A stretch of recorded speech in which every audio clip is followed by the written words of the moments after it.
É interessante perceber essa questão das altas temperaturas, temperaturas acima do normal. O Instituto Nacional de Meteorologia divulgou hoje que 2024 foi o ano mais quente do Brasil desde 1961, data em que as medições oficiais começaram a ser registradas no nosso país. A temperatura média ficou em 25,02 graus. Bem acima da média histórica. A gente volta a conversar com o analista de clima e meio ambiente da CNN, professor Pedro Cortes. O que está acontecendo com o clima brasileiro? Efetivamente, ele está ficando mais quente? Márcio, não só está ficando mais quente, como também nós vivemos um período de extremos, né?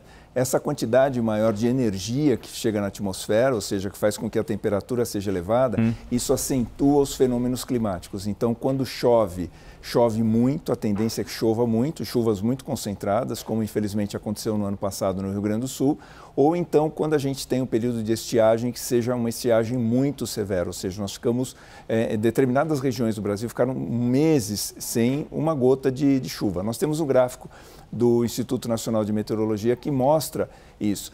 Desde 1998 até hoje, temos aqui os principais anos mais quentes e repare que boa parte deles está neste século, ou seja, nós estamos efetivamente passando por enfrentando uma tendência de aquecimento.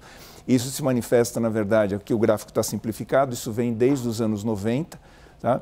E isso faz com que efetivamente esses fenômenos atmosféricos eles sejam mais intensos, tem mais energia na atmosfera, né? Então, pode parecer, às vezes, uma variação pequena. Por exemplo, ia falar exatamente isso, é mínima variação. Nós saímos de 98 com 24,60 e chegamos em 2024 com 25. Mas para elevar, vamos arredondar aqui, 1,5 graus, né?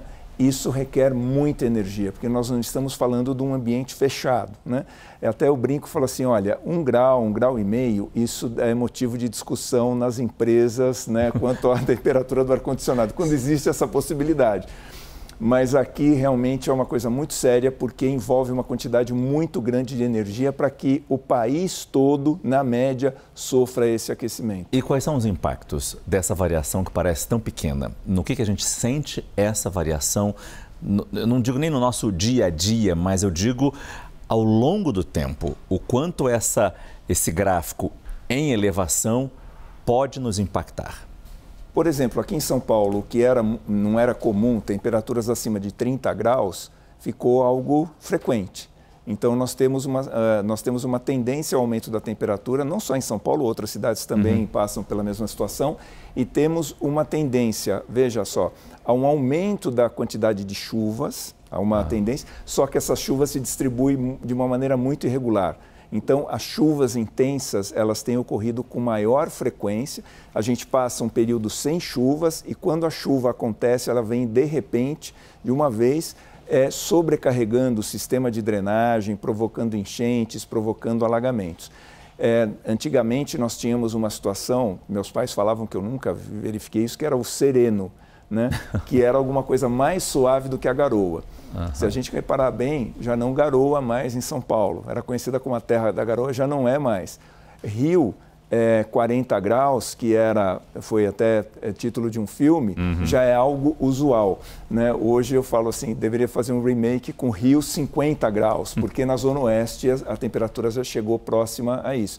Então nós estamos enfrentando não só chuvas mais intensas e concentradas, né, mas também ondas de calor que provocam problemas de saúde para as crianças e para os idosos. Então, isso é um motivo de preocupação para a saúde pública também. E se a gente quisesse reverter essa tendência de elevação da temperatura no nosso país, que bateu recorde desde 1960, da década de 60, quando essa medição começou a ser feita.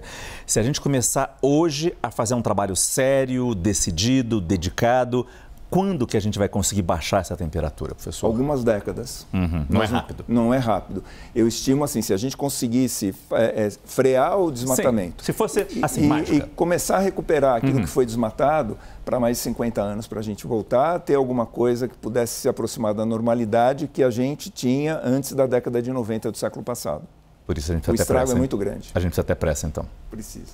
Muito obrigado mais uma vez, professor Pedro Cortes, analista de clima e meio ambiente da CNN Brasil.